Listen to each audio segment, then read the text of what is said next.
Eu sou almirante da Marinha. Não daquelas de crachá decorativo, mas de comando real. Farda suada, decisões que custam vidas e noites em que o mar é mais sincero que qualquer pessoa da minha família, especialmente minha irmã. Juliana sempre teve um talento raro: sorrir com os dentes e ferir com os olhos. Ela era o tipo de pessoa que faz questão de lembrar que você mudou muito, mas não por admiração, e sim como uma crítica envernizada. Nos últimos anos, nossos caminhos se afastaram com a mesma frieza com que ela sempre me olhou quando eu voltava de missão, como se a minha ausência tivesse sido uma afronta ao mundo dela, um mundo onde tudo se compra com aparência e aprovação social. Eu não voltei da guerra. Eu voltei de operações que nunca vão sair nos noticiários, lugares onde o silêncio grita, e onde a confiança é um luxo que poucos sobrevivem para merecer. E mesmo com essa bagagem, ou talvez justamente por causa dela, Juliana nunca me tratou como parte da família. O convite chegou de maneira inesperada. Um e-mail com um assunto irônico: paz no mar. Lá dentro, ela me chamava para um cruzeiro de 7 dias pelo Caribe, com uma lista de amigos dela que eu mal conhecia. Segundo ela, uma oportunidade para reconectar, deixar o passado para trás e nos dar uma nova chance como irmãs. Não era o tipo de coisa que Juliana faria. Ela nunca pediu perdão por nada, muito menos ofereceria férias de luxo só para fazer as pazes. Mas o detalhe mais suspeito não foi o convite em si, e sim a ausência completa de menção à última vez que nos falamos. 2 anos antes, em uma ligação em que ela, com a voz embriagada e cheia de raiva, me acusou de querer me sentir melhor que ela só porque uso uniforme. Depois disso, silêncio. Um silêncio que nunca doeu. Só confirmou o que eu já sabia. Na época, recusei todos os convites de Natal e aniversários. Nem mesmo no velório da nossa mãe trocamos mais do que 2 apertos de mão burocráticos. Mas aquele e-mail, ele não parecia só um gesto de aproximação. Parecia ensaiado. Decidi não responder de imediato. Em vez disso, imprimi o convite e deixei sobre minha escrivaninha por 3 dias. Analisei cada palavra com o olhar que aprendi a ter com oficiais dissimulados. Não havia ali um pedido. Havia um plano. E mesmo assim aceitei. Não por confiança, nem por saudade, mas porque uma parte de mim queria entender qual era a verdadeira razão por trás daquele paz no mar. Mulheres como minha irmã não fazem as pazes sem garantias de vantagem. E mesmo que eu estivesse enganada, aprendi há muito tempo que enfrentar o perigo de frente sempre foi melhor do que ignorá-lo de costas. Quando confirmei a presença, Juliana me respondeu em minutos, com emojis e exclamações demais. Vai ser perfeito. Vou te apresentar todo mundo, você vai amar. Ela finalizou com um: não vejo a hora de te ver bem de novo. Essa última frase me apertou, porque eu nunca estive mal, não da forma como ela queria que eu estivesse.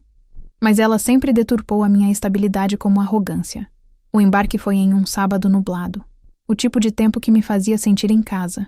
Ao chegar no terminal, avistei Juliana cercada por 3 casais de amigos, todos sorridentes e bronzeados, com roupas claras e gargalhadas fáceis.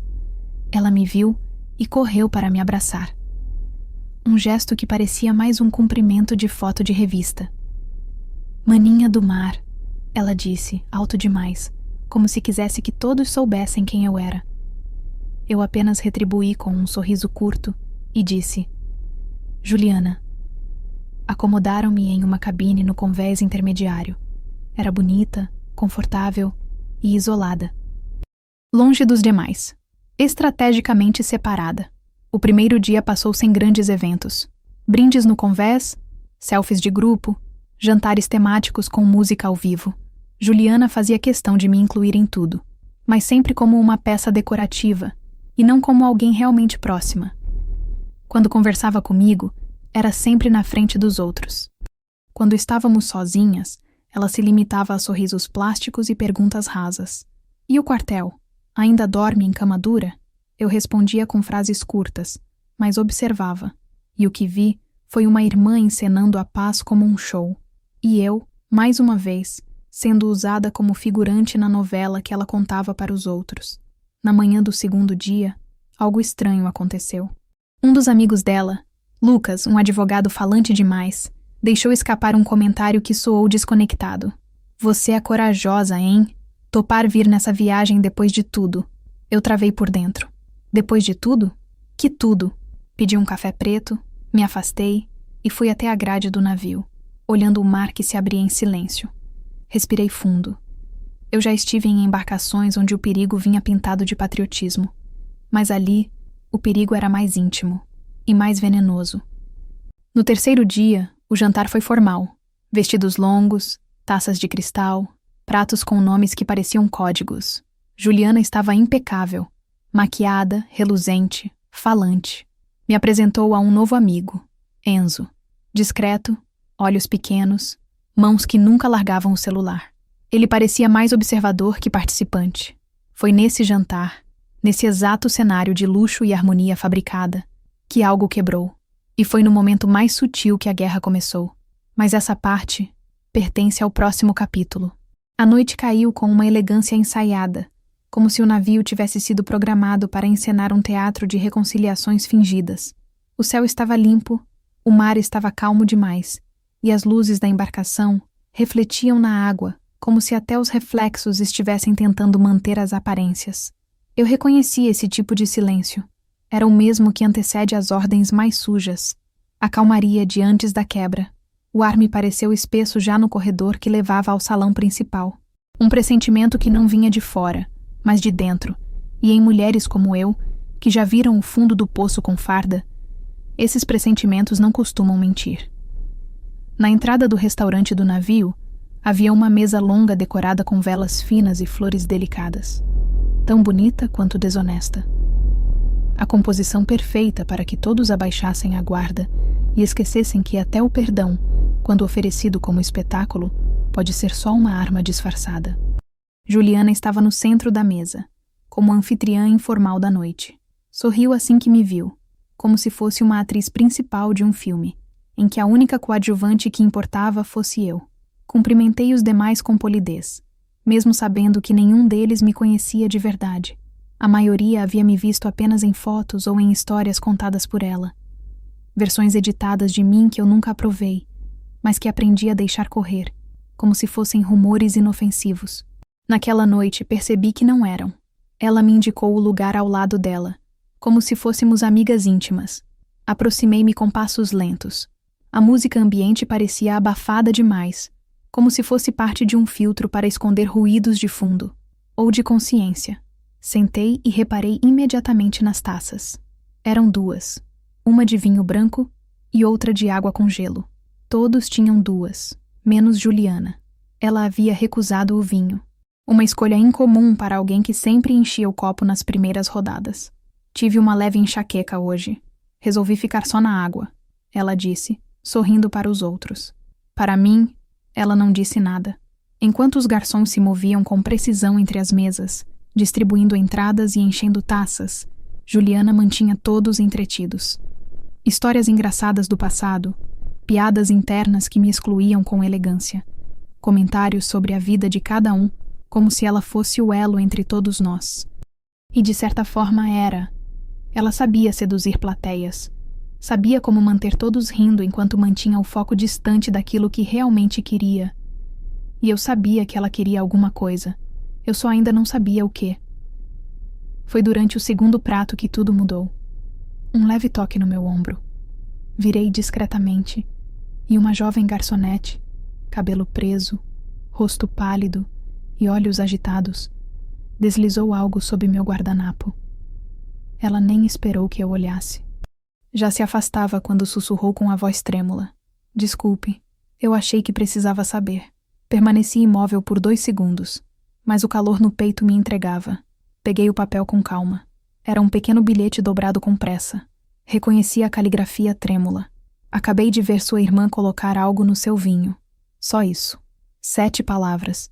E elas transformaram completamente o sabor da noite. O paladar desapareceu. O som ficou abafado. E mesmo assim, ninguém percebeu nada. Porque em ambientes como aquele, todos estão ocupados demais mantendo as aparências para notar que a guerra prestes a estourar bem no meio das risadas. Levantei os olhos para Juliana. Ela estava rindo com Enzo e uma mulher de vestido dourado. Parecia relaxada. Ou fingia muito bem. Não havia nada na sua postura que indicasse culpa, mas era justamente isso que me dizia tudo. Ela esperava que funcionasse. Esperava que ninguém visse. Esperava que eu não sobrevivesse ao teatro que ela mesma montou. Enquanto os talheres tilintavam e as conversas fluíam como o vinho nos copos, minha mente operava como em missão, fria, rápida, calculista. Com uma leve inclinação, troquei a posição das taças. Ela havia deixado a dela encostada ao prato, cheia de água com gelo. A minha estava à esquerda, com o vinho que alguém havia preparado especialmente para mim. A troca foi feita sem que ninguém notasse. Meus movimentos eram precisos. Eu fui treinada para operar sob estresse. Já troquei mapas em bases hostis sob bombardeio. Uma taça para mim era brincadeira de criança. Tomei um gole da água, agora em minha taça original, e devolvi-a ao lugar. Cruzei as pernas, olhei em volta e permaneci em silêncio. O resto da noite seria o teste, e Juliana havia escolhido ser a própria cobaia.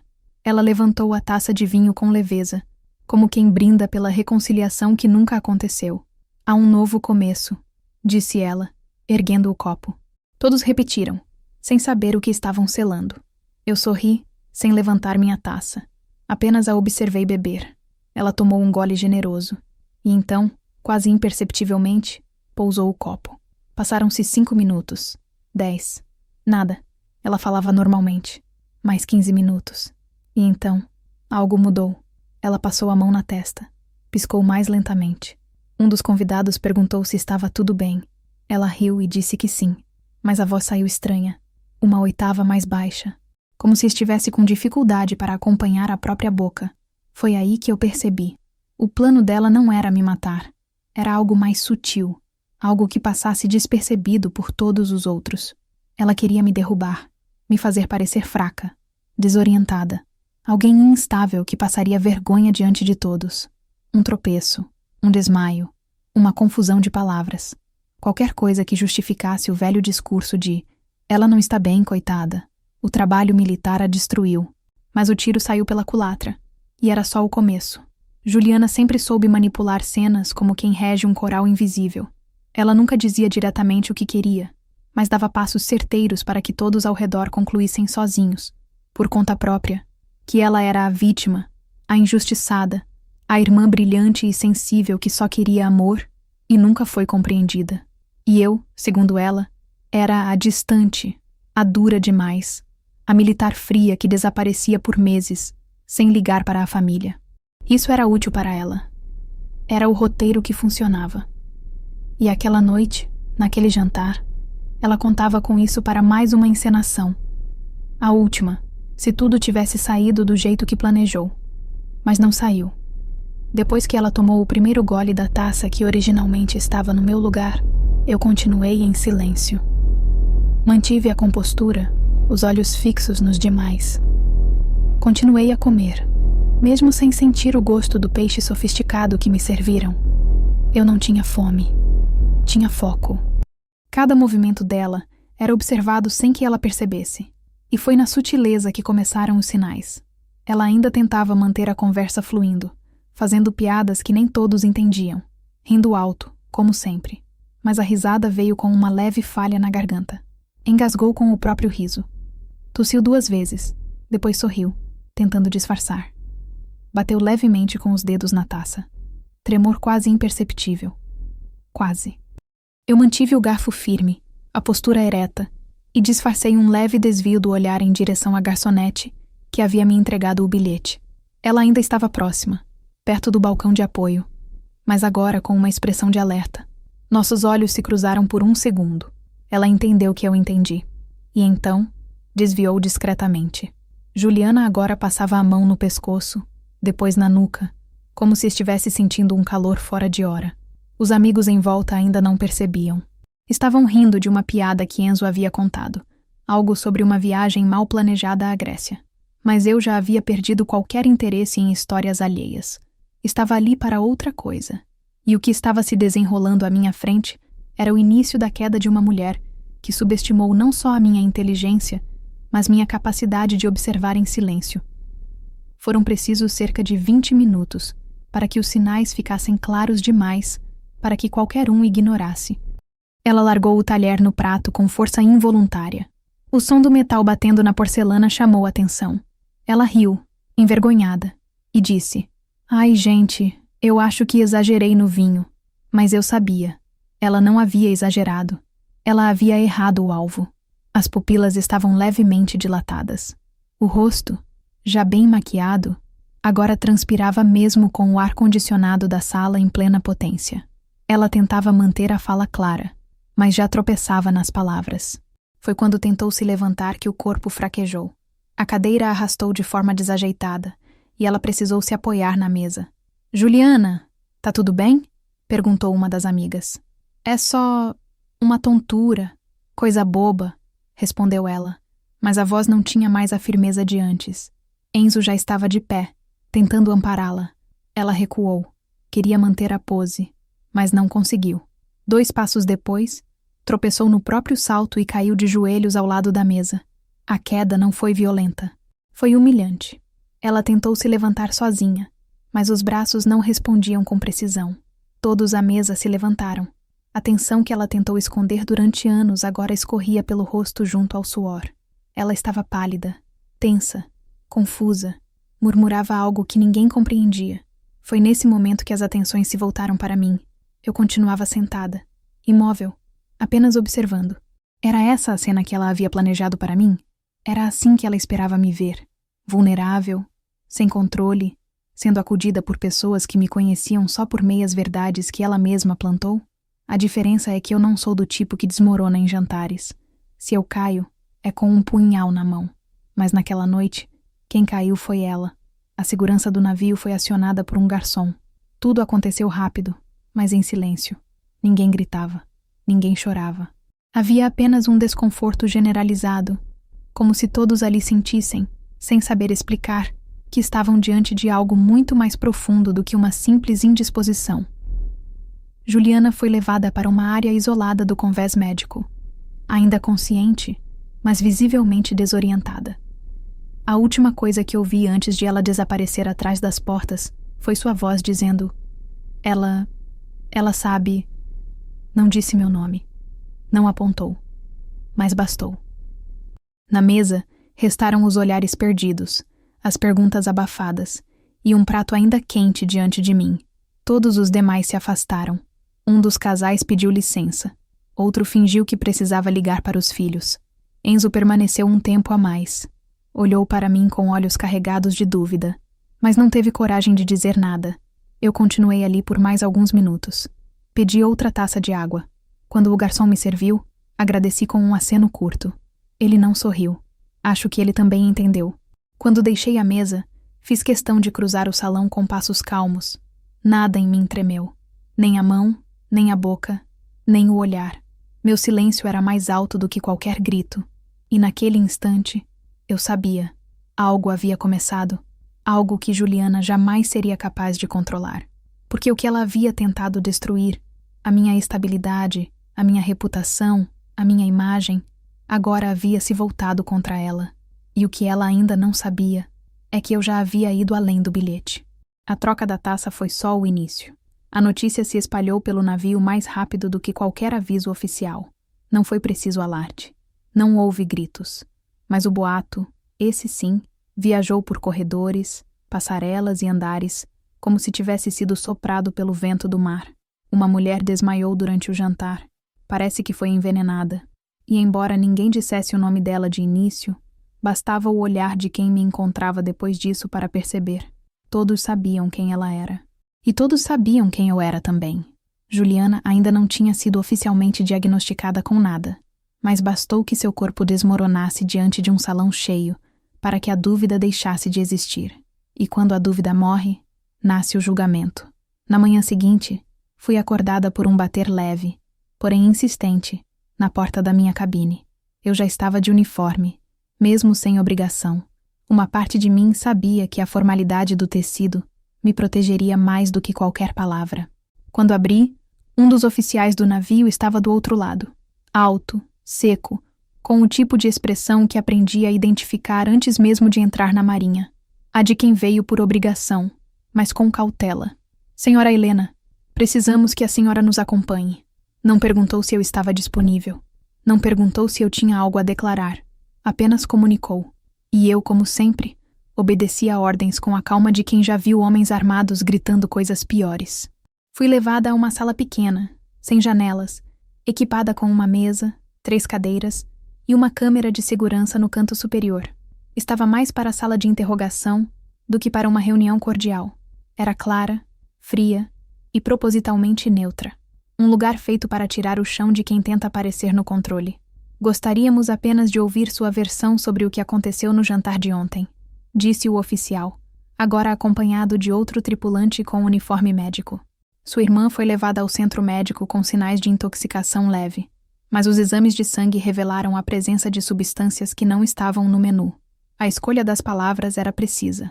Nada direto, nada conclusivo, mas carregado de veneno. Entendo. Foi tudo o que respondi no primeiro momento. Eles perguntaram o que eu tinha comido, o que havia bebido, se notei algo estranho, se tinha inimigos, se ela tinha. O tempo todo, mantive minha postura. Falei pouco. Não me defendi. Não ataquei. Relatei os fatos. Que me sentei ao lado dela, que brindamos, que jantamos, que ela se sentiu mal e que eu permaneci no local até ser liberada pela equipe. Não mencionei o bilhete. Ainda não. Eles pareciam desconfortáveis com minha calma. Esperavam tremor. Voz embargada. Alguma hesitação. Não tiveram. O olhar dos 2 homens começou a mudar após os primeiros 10 minutos. Eles perceberam que eu não era uma turista em pânico, nem uma mulher tentando esconder culpa. Eu era uma almirante, e uma almirante sabe o peso de cada palavra que diz. A senhora percebeu algo fora do comum nas bebidas? Percebi, respondi, mas não na minha. Os 2 se entreolharam. Aquilo os pegou desprevenidos. Por um instante, abriram a guarda. Pode explicar? E então, pela primeira vez, tirei o bilhete da minha pasta.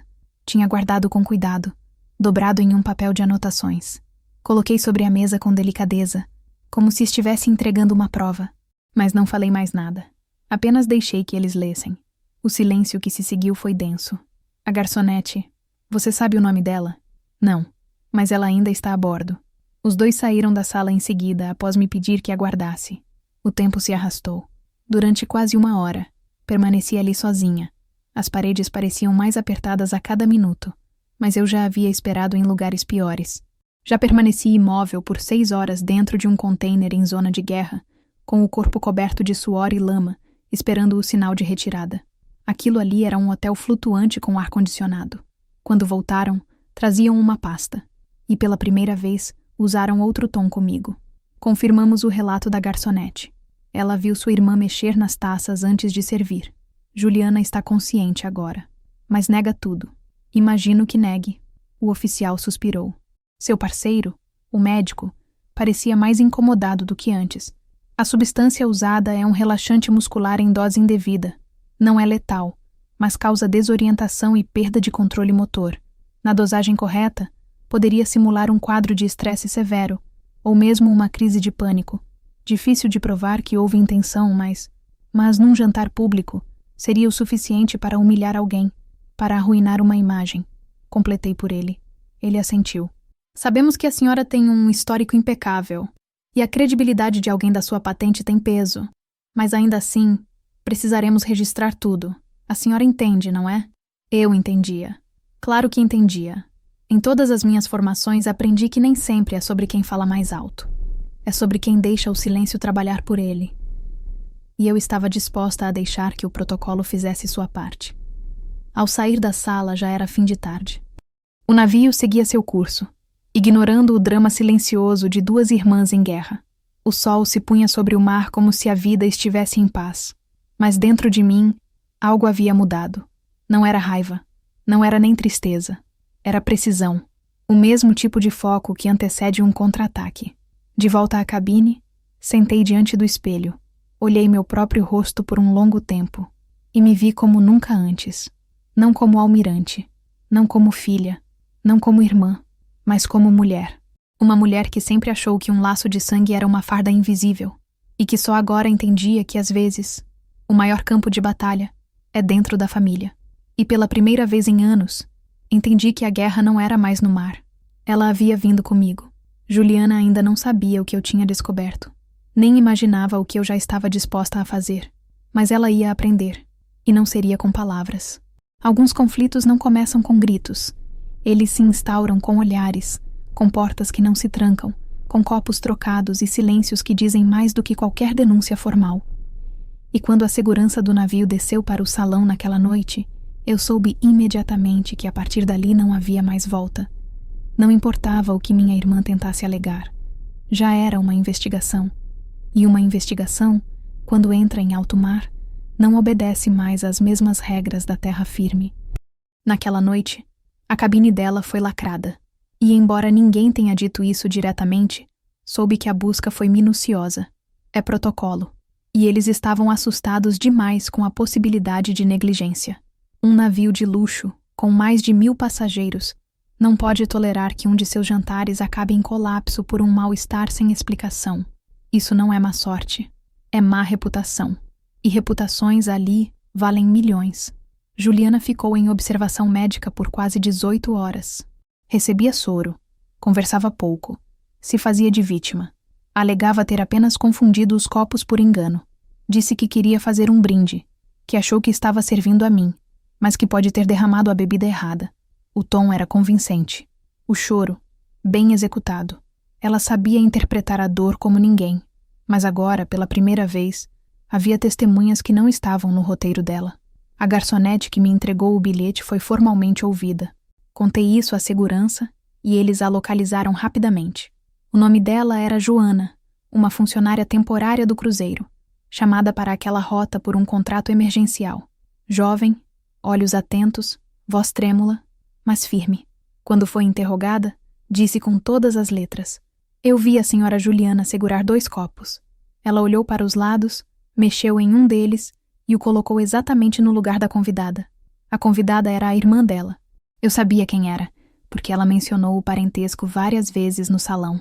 Isso foi o suficiente para legitimar o que eu já sabia, mas não para encerrar o caso. No dia seguinte fui chamada novamente. Só que dessa vez, o oficial responsável estava diferente, mais tenso, e com um envelope grosso nas mãos. Encontramos coisas no quarto da sua irmã que a senhora precisa ver." Eu não respondi, apenas fiz um leve gesto com a cabeça, permitindo que ele continuasse. Ele abriu o envelope e retirou 3 fotos impressas. A primeira era de um frasco transparente, com etiqueta parcialmente arrancada. A segunda mostrava comprimidos triturados em um pequeno pilão de cerâmica, escondido dentro de uma nécessaire de maquiagem.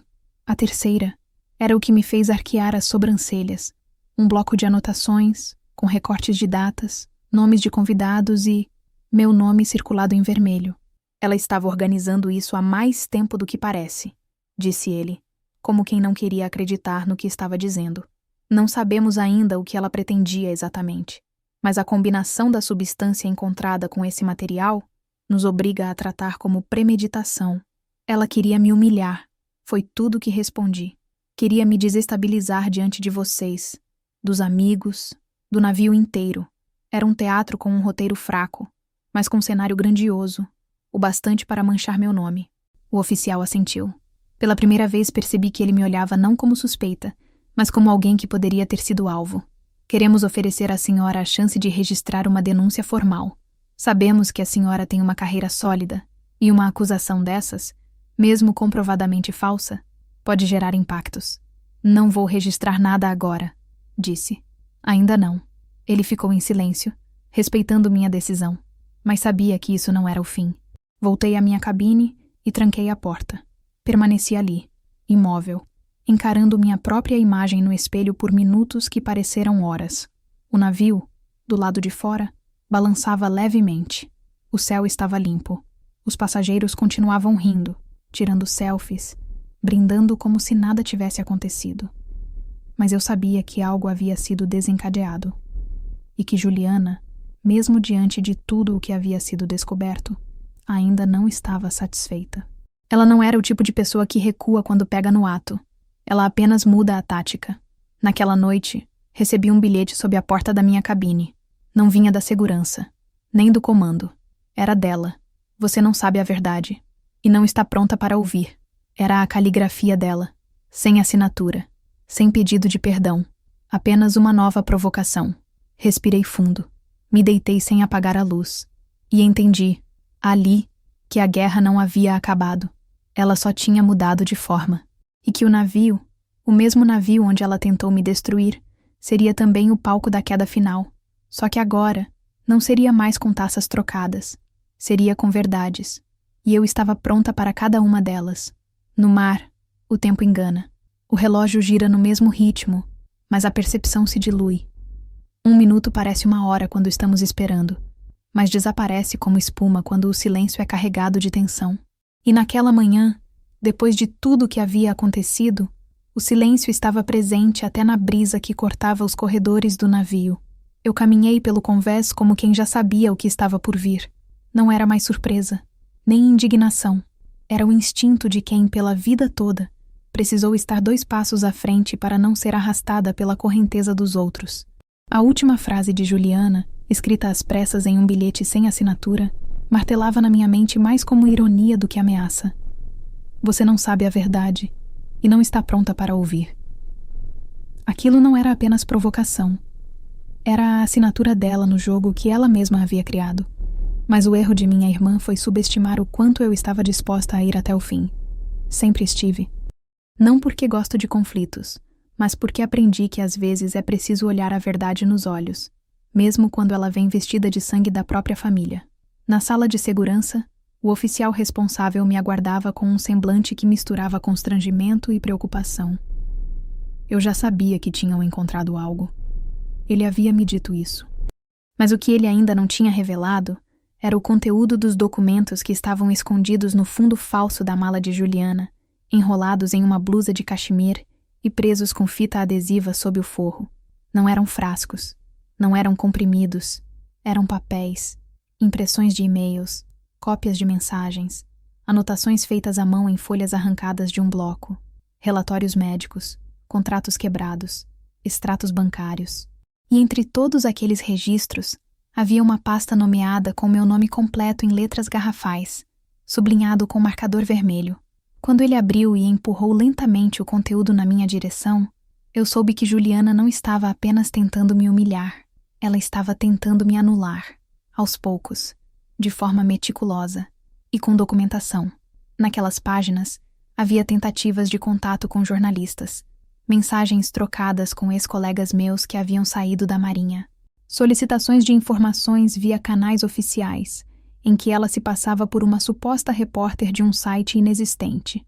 O objetivo era claro: construir uma narrativa paralela sobre mim, mostrar que minha carreira não era tão sólida quanto parecia, que meu comportamento estava mudando, que eu precisava de afastamento por questões psicológicas. Havia inclusive uma minuta de carta escrita por ela e endereçada ao comando naval, sugerindo que eu fosse investigada por conduta imprópria e uso indevido de influência militar em assuntos pessoais. A assinatura estava faltando, como se ela ainda estivesse esperando o momento certo de enviar. Era uma guerra fria, silenciosa, feita de papel e sussurros, mas com o potencial de destruir 30 anos de serviço em uma única reunião. E naquele instante, eu entendi. O jantar, a taça, o colapso encenado. Tudo aquilo era só o desfecho de um plano que vinha sendo cozido há muito mais tempo. O ataque químico não era o começo, era a última carta. Permaneci em silêncio enquanto o oficial me mostrava cada página. Ele não parecia confortável em estar ali. Havia uma mistura de vergonha e impotência no seu rosto, como se, de alguma forma, ele sentisse que estava participando de algo íntimo demais. Mas era necessário. E eu sabia. Ao fim da leitura, ele perguntou se eu gostaria de formalizar um boletim, se eu queria abrir uma investigação criminal, envolver a Polícia Federal, acionar meu advogado, contatar o comando militar para preparar minha defesa prévia, como se eu fosse a vítima que precisava se proteger do escândalo. Mas eu não estava em posição de defesa. Eu já havia vencido. Juliana tinha deixado tudo às claras. E agora, qualquer movimento dela seria inútil. Ela havia assinado sua sentença com tinta vermelha e arrogância. Respondi que ainda não tomaria nenhuma ação legal. Pedi apenas que todo o material fosse escaneado e me enviado por e-mail criptografado. Anotei meu endereço pessoal, aquele que uso apenas em situações de segurança, o mesmo que uso para comunicação com o serviço de inteligência em relatórios sensíveis. O oficial assentiu. Ele entendeu o recado. Eu lidaria com aquilo à minha maneira. Não nos tribunais. Não na mídia. Mas em silêncio, como sempre fiz. E com mais eficiência do que qualquer processo poderia alcançar. Quando saí da sala, o corredor parecia mais estreito. Talvez fosse impressão, ou talvez fosse apenas a percepção aguçada de quem acabou de ter acesso ao coração de uma conspiração doméstica. Minha irmã havia me estudado, me analisado, me perseguido. Não por inveja apenas, mas porque precisava me destruir para se sentir viva. Eu, com minha carreira, com minha firmeza, com minha presença que nunca pediu aplausos. Eu representava tudo o que ela fingia ser. E ela não suportava mais viver sob o meu reflexo. Voltei à cabine, tirei o uniforme com calma e sentei na poltrona. Deixei os documentos ainda frescos na memória correrem de novo, um a um. As tentativas de fabricar crises que nunca existiram. As versões falsas dos meus comandos. A descrição mentirosa de uma visita que nunca fiz a um hospital psiquiátrico. Era tudo construído em silêncio. Como um castelo de cartas, à espera de um vento leve para desmoronar. E esse vento, ironicamente, foi o bilhete de uma garçonete que nunca saberei se agiu por coragem, empatia ou instinto. Naquela noite, não dormi. Fiquei observando o mar pela pequena janela oval da cabine. As ondas passavam sem som, como se estivessem alheias à trama humana acontecendo ali dentro. E foi nesse silêncio que tomei minha decisão. Juliana não merecia escândalo. Ela merecia consequência. E eu sabia exatamente como entregá-la. Pela primeira vez em muito tempo, senti o peso da minha farda mesmo estando sem ela. E entendi que, apesar de tudo, eu não havia mudado. Continuava sendo aquela que planeja no escuro, que age quando todos acham que já acabou, que nunca levanta a voz, mas deixa cada palavra como se fosse um corte cirúrgico. Ela ainda achava que eu não estava pronta para ouvir a verdade. Mas o que ela não sabia é que eu já tinha todas as verdades. Inclusive as que ela não queria que ninguém descobrisse. E agora era minha vez de escrever. O pedido para que eu comparecesse novamente ao setor médico veio no início da tarde. Não houve explicação direta, apenas um recado formal entregue por um membro da tripulação, daqueles que já aprenderam a carregar envelopes com neutralidade. Dentro, uma única frase. Sua irmã deseja vê-la. Está lúcida. Solicitou sua presença. Assinado por um dos oficiais da segurança interna. Nenhuma menção à tensão acumulada nas últimas 48 horas. Nenhuma referência às provas. Apenas a convocação. Poderia ter recusado. Poderia ter deixado que ela afundasse sozinha no labirinto que cavou com as próprias mãos. Mas havia algo mais poderoso do que qualquer vingança. A necessidade de olhar nos olhos de quem tentou te apagar. A necessidade de que a verdade, pela primeira vez, não fosse sussurrada, mas dita em voz firme, frente a frente, sem distorções. Fui até a enfermaria sem pressa. Pelo caminho, observei os passageiros distraídos com seus coquetéis e seus protetores solares. Casais rindo, crianças correndo, música ambiente disfarçando a tensão que ainda vibrava nas entranhas do navio. Para todos eles, tudo voltara ao normal. Para mim, era apenas o intervalo entre o silêncio e o acerto de contas. Quando entrei na sala, Juliana estava sentada em uma poltrona de couro claro, pálida, mas com o batom recém-repassado. Ao lado dela, um médico preenchia uma prancheta. Do outro lado da sala, um oficial da segurança cruzava os braços, sem expressão. Ela estava estável, lúcida, cansada, mas ainda com aquele mesmo olhar treinado para simular vulnerabilidade. Ela me viu e sorriu. Um sorriso curto, plástico, uma moldura de vidro trincado. O tipo de gesto que sempre usava quando queria parecer vítima de uma situação que ela mesma causou. Você veio, disse ela, como se estivéssemos em um reencontro de novela barata. Eu permaneci de pé, a alguns passos. Não me sentei. Não fiz gesto algum de aproximação. O médico se retirou após confirmar que ela estava apta para conversar.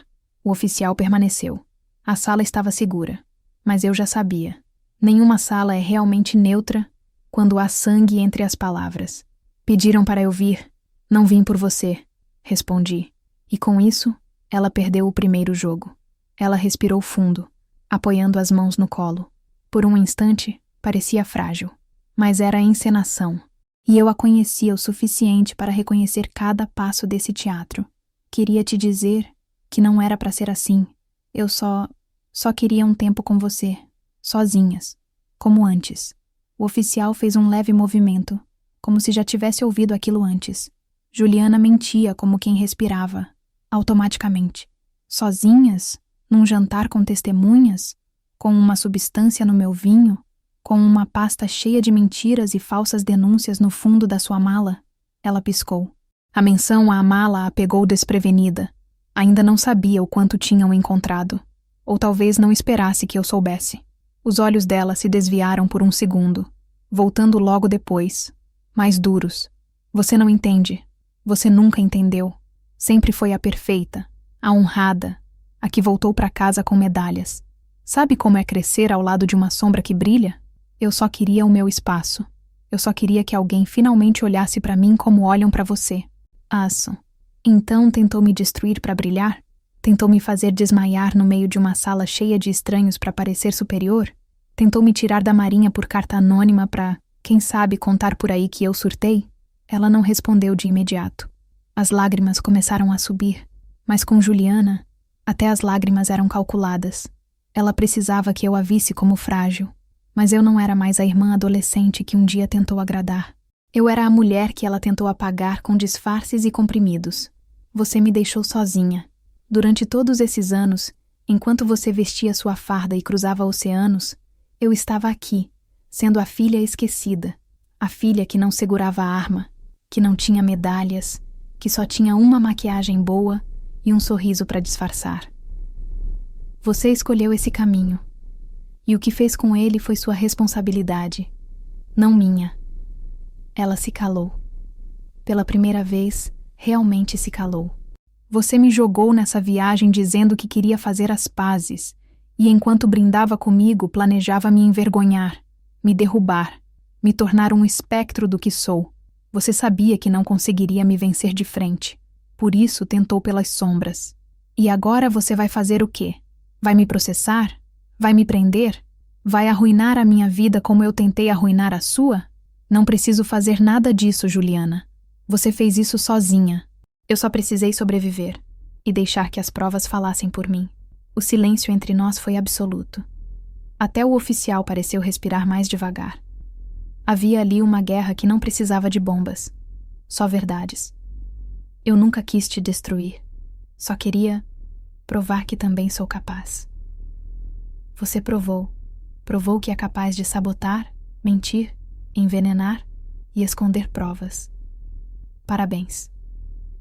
Ela encolheu os ombros. Tentou parecer pequena. Mas eu não me aproximei. Sua cabine vai continuar lacrada até o desembarque. A segurança do navio já registrou tudo. E quando pisarmos em terra firme, você vai ter que responder por tudo isso. Mas não por mim. Por você. Eu não vou mover um dedo. Você cavou esse buraco sozinha. Ela não reagiu. Apenas abaixou os olhos. E foi nesse momento que eu soube que ela entendeu. Entendeu que o silêncio que eu carregava não era medo. Era preparo. E que cada passo que ela deu para me derrubar foi, na verdade, um passo para fora da própria história. Agora, ela era só mais uma mulher sentada em uma cadeira de enfermaria, prestes a encarar as consequências. Virei-me sem pedir licença e caminhei até a porta. O oficial me seguiu. Quando ela chamou pelo meu nome uma última vez, não olhei para trás. Ela queria uma audiência. Eu dei a ela um veredito, e ele foi proferido em silêncio. O 7º dia amanheceu com um tipo de luz que parecia não combinar com o que havia se tornado aquela viagem. Um céu limpo, cortado por nuvens mansas, e um mar tão calmo que até os mais sensíveis ao balanço do navio se sentiam em terra firme. Era como se o universo quisesse fingir que tudo estava em paz, que as histórias daquela embarcação haviam sido apenas registros passageiros de diversão e descanso. Mas eu sabia que dentro de alguns camarotes, o que existia era a ressaca de uma guerra íntima, onde palavras viraram lâminas e família virou trincheira. O aviso do comandante soou às 6h45. Estamos nos aproximando do porto. Por favor, permaneçam em suas cabines até o sinal de desembarque. Mas eu já estava de pé muito antes disso, vestida com a mesma precisão de sempre, a farda leve sobre os ombros, o cabelo preso em um coque sem esforço, mas firme o suficiente para sinalizar que eu não era uma mulher em fuga. Eu não me escondia. Eu desembarcaria com a mesma presença com que subi naquela passarela no primeiro dia, inteira. Do lado de fora, nas áreas comuns, as conversas voltavam lentamente. Famílias embalando lembranças nas malas, crianças com camisetas coloridas perguntando quando poderiam voltar, casais verificando passaportes e trocando elogios sobre a comida, o quarto, o clima. E ao mesmo tempo, entre tudo isso, cruzavam olhares discretos na minha direção. Não eram agressivos, nem acusatórios. Eram olhares de quem ouviu alguma coisa, de quem comentou por cima, de quem recebeu um "Você soube do que aconteceu com aquelas irmãs?" entre um gole de café e uma mordida na fruta do buffet. Mas ninguém se aproximava, ninguém perguntava, porque eu carregava o tipo de silêncio que faz as pessoas recuarem. O silêncio de quem sabe, e de quem não precisa provar mais nada. A equipe de segurança fez questão de vir até minha cabine antes do desembarque. Um dos oficiais me entregou um envelope lacrado com o selo do navio. Dentro, uma cópia do relatório completo da ocorrência, com a assinatura da chefia e as imagens da câmera de segurança que mostravam o momento exato em que Juliana se aproximava da minha taça. Sem som, apenas o gesto. Mas aquilo bastava. Havia também o relatório médico com a identificação da substância. E o mais importante, a declaração por escrito da garçonete Joana, descrevendo em detalhes o que presenciou. Todas essas provas já estavam sendo encaminhadas às autoridades do porto de destino, junto a uma recomendação formal de que o caso fosse tratado com urgência. Eles me perguntaram se eu desejava prestar depoimento assim que desembarcássemos. Eu disse que não. Ainda não. Disse que manteria silêncio, por enquanto, e deixaria que ela fosse ouvida primeiro. Eles entenderam. Mais uma vez. Juliana seria uma das últimas a desembarcar, por motivos médicos. Mas todos sabiam. Ela seria retirada com escolta. Não por força, mas por necessidade. Era o único modo de garantir que não tentasse reverter a narrativa em pleno desembarque, diante de flashes, passageiros e celulares prontos para registrar um novo escândalo. Ela não teria plateia. Não daquela vez. Eu, ao contrário, fiz questão de sair com os primeiros. Não por orgulho, mas porque queria pisar em terra firme com a certeza de que nenhum pedaço meu ficou naquele navio. Carregava apenas minha mala, minha pasta, e a certeza inabalável de que não havia nada que ela pudesse tirar de mim que não tivesse tentado antes. E fracassado. Na saída, ainda cruzei com alguns rostos conhecidos. Os amigos dela. Os casais das primeiras noites. Enzo, o advogado de risada forçada e olhar atento, desviou os olhos quando me viu. Sua companheira, a moça do vestido dourado, baixou o rosto como se tivesse lembrado de algo urgente. Outros sorriram com polidez, mas sem palavras. Como se pressentissem que qualquer tentativa de gentileza naquele momento seria só mais uma forma de fingir neutralidade. Mas não havia neutralidade ali. Havia lados. E todos eles sabiam em qual lado ficaram. A diferença era que, no meu, não houve mentira. No corredor que levava à passarela do desembarque, a luz do sol entrava com mais força. E foi ali que a vi, pela última vez naquele navio. Juliana vinha escoltada por 2 membros da equipe médica. Os óculos escuros escondendo o rosto, o corpo curvado como se a gravidade pesasse mais nela do que em qualquer outro ser humano naquele instante. Carregava uma bolsa pequena no colo, apertada contra o peito, como se fosse a única coisa que ainda a protegia. Seus passos eram lentos. Não por fraqueza, mas por vergonha. Ao nos cruzarmos, os olhos dela vieram direto para os meus. Por baixo das lentes escuras, eu sabia que ela estava esperando algo. Um gesto, uma reação, uma palavra. Mas eu passei por ela como passei por tantas situações, onde o mundo esperava que eu desmoronasse. Firme, em silêncio, reta. O oficial ao lado dela tentou disfarçar o incômodo. Sabia o que aquela troca representava. Sabia que havia ali 2 versões da mesma história. Só que uma delas agora saía com honra, e a outra, com a cabeça baixa e as mãos trêmulas. Pisei no porto com a tranquilidade de quem não precisava mais provar nada. O ar da cidade parecia mais leve, o chão mais firme. Atrás de mim, o navio seguia sua rotina de limpeza, preparação para o próximo grupo, e talvez até novos jantares com novas reconciliações forjadas. Mas aquela história tinha terminado, e terminou como devia, com ela sendo confrontada não com gritos, nem com escândalo, mas com o próprio silêncio. De volta ao meu mundo, não enviei mensagem para ninguém. Não liguei para meu comandante. Não procurei advogados nem jornalistas. Apenas respirei. Voltei para minha base 2 dias depois. E quando entrei pelo portão principal, farda nos ombros, postura intacta, meus subordinados me cumprimentaram como sempre fizeram. Com respeito, com firmeza, sem saber de nada do que havia acontecido. E era assim que eu queria. Porque essa história não era para manchetes. Era para ser enterrada com dignidade. A dela, se quisesse, ainda podia ser resgatada. Mas só se tivesse coragem de reconhecer a própria queda. E eu duvidava que tivesse. Ela me viu sair sem falar nada. E naquele momento, entendeu o que nunca foi capaz de entender. Que o silêncio, em mim, não é ausência de reação. É o último aviso antes do fim. O navio já estava a quilômetros de distância, carregando novas histórias, outras promessas, sorrisos ainda intactos, enquanto minha vida permanecia firme, amarrada no cais como uma embarcação que sobreviveu a uma tempestade planejada. Não foi o mar que me balançou, não foram as ondas que me testaram, foi o sangue da minha irmã, da única pessoa da minha família que ainda me olhava com olhos treinados em competição e não em amor. Desde que desembarquei, minha mente não voltou ao trabalho como de costume. Meu corpo, sim, minha farda, minha rotina, os cumprimentos diários, as reuniões, os relatórios, os exercícios de prontidão. Mas dentro de mim havia um eco, o som do último olhar que ela me lançou. Não pelas palavras que nunca disse, mas pelo que carregava ali, uma derrota que ela não esperava sentir, e uma lição que nunca quis aprender. Por dias, evitei qualquer tipo de contato com o passado. Não li mensagens, não procurei por nomes comuns em redes sociais, não investiguei se Juliana ainda estava no país, ou se já havia voltado para sua casa, sua bolha, sua versão dos fatos.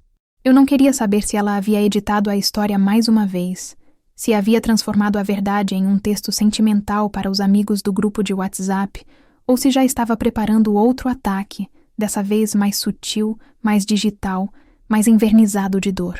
A diferença é que agora eu não precisava mais me proteger. Já tinha vencido. E a vitória não estava nas provas.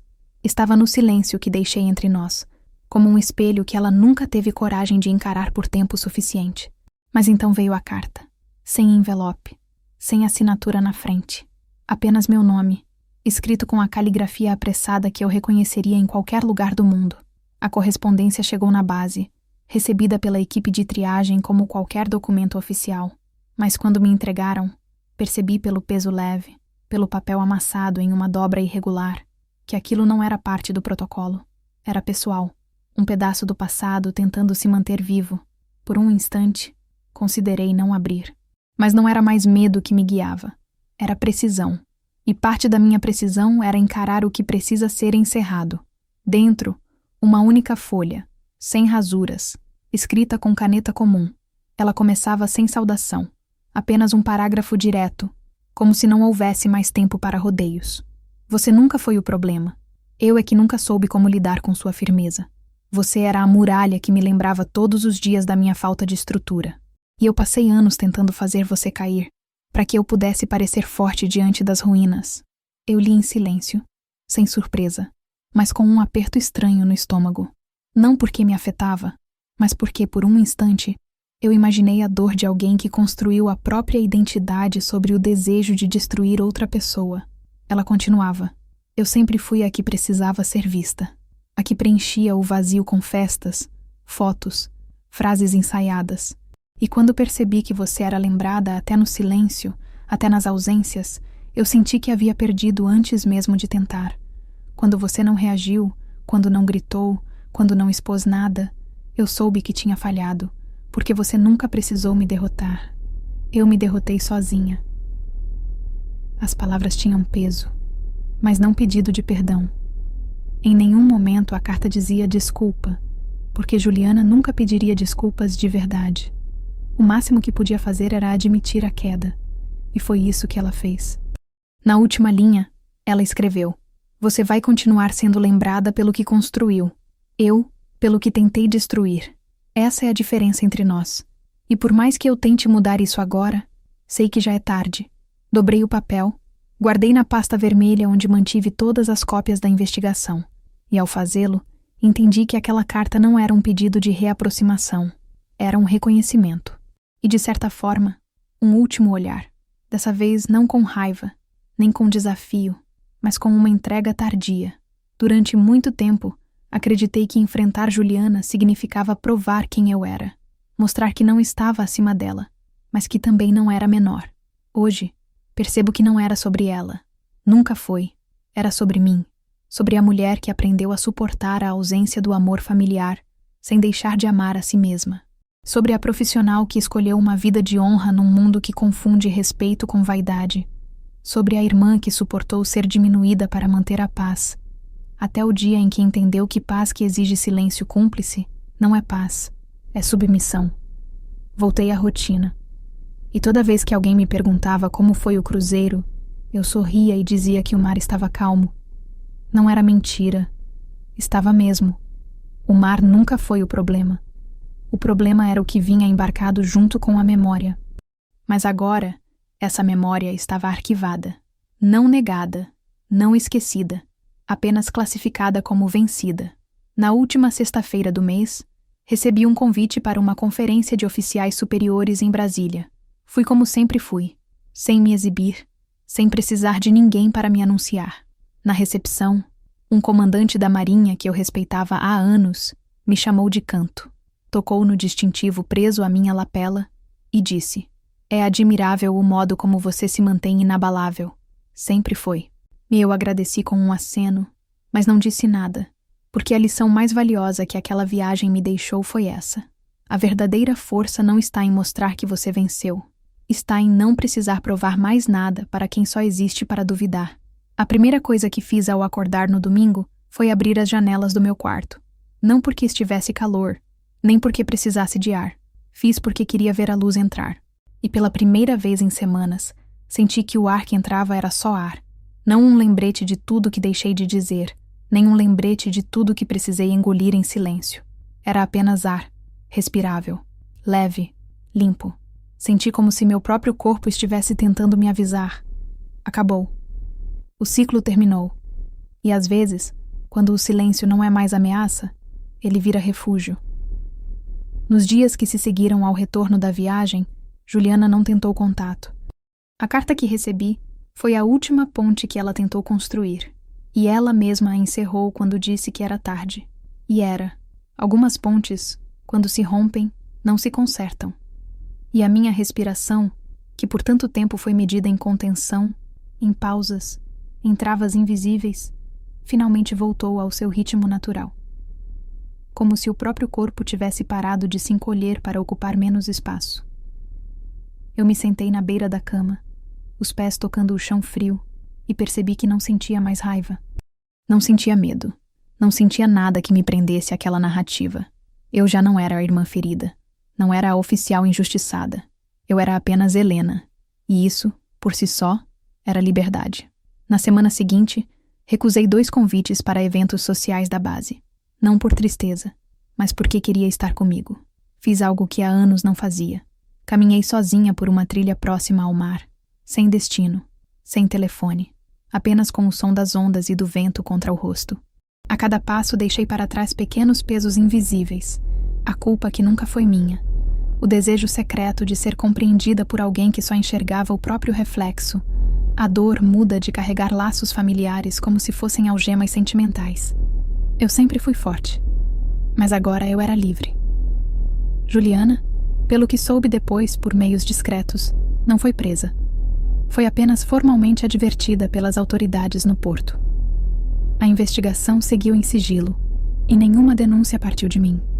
Ela voltou para a cidade dela, os círculos dela, os cafés com amigas que fingem não saber das coisas, os eventos sociais onde se mede valor por aparências. Mas algo mudou, porque apesar de ainda postar fotos, frases bonitas e registros de sorrisos com filtros, há um vazio no olhar dela. Um vazio que antes tentava preencher me atingindo. E agora, sem mais alvo, ficou apenas o espelho. E no espelho, ninguém pode fingir por muito tempo. Eu também voltei ao meu trabalho. Voltei às reuniões estratégicas, às decisões que envolvem vidas, aos planejamentos que nunca saem nos jornais. Mas agora, voltei com um senso de interioridade que eu havia perdido há anos. Pela primeira vez, percebi que a guerra que mais me marcou não foi a que enfrentei com farda. Foi a que enfrentei sem armadura, sem mapa, sem tropas. A guerra do vínculo que deveria proteger e escolheu machucar. Passei a cuidar melhor de mim, não por vaidade, mas por merecimento. Comprei uma planta para o meu quarto, coisa que nunca tinha feito antes. Talvez porque, inconscientemente, nunca achei que estaria tempo suficiente em um lugar para cuidar de algo vivo que não dependesse de ordens. Mas agora eu tinha tempo e vontade. Chamei a planta de sossego, porque era isso que ela representava. Um estado de alma que não precisava mais se justificar. Um mês depois do retorno, fui convidada para dar uma palestra em uma universidade militar. O auditório estava cheio. Jovens cadetes, olhares atentos, perguntas afiadas. E em dado momento, uma aluna perguntou o que era, para mim, o verdadeiro significado da palavra resiliência. Eu não respondi com técnica, nem com teoria. Respondi com a verdade.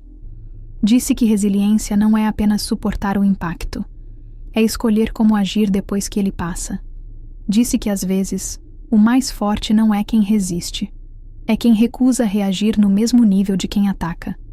Que vencer uma batalha nem sempre significa sair com troféu. Às vezes, vencer é sair em silêncio, e inteiro. Depois da palestra, muitos vieram me agradecer. Mas um deles, um rapaz jovem, quieto, discreto, apenas se aproximou, apertou minha mão com firmeza e disse: "A senhora me ensinou que é possível sair vivo de uma guerra sem nunca ter gritado." Eu apenas sorri, porque ali, naquele instante, entendi que a história que vivi talvez jamais seja contada oficialmente. Talvez nunca estampe relatórios, nem sirva de exemplo nos manuais. Mas vai ecoar em quem souber ler nos olhos de quem não precisa se explicar. Juliana continuará sendo quem escolheu ser. A vida, com o tempo, vai ajustar tudo. E eu, do meu lado, continuo caminhando, respirando. Não com a pressa de quem foge, mas com a paz de quem parou de carregar o que não lhe pertence. Quando olho para trás, não sinto saudade, sinto aprendizado, e é com isso que sigo em frente, respirando, finalmente.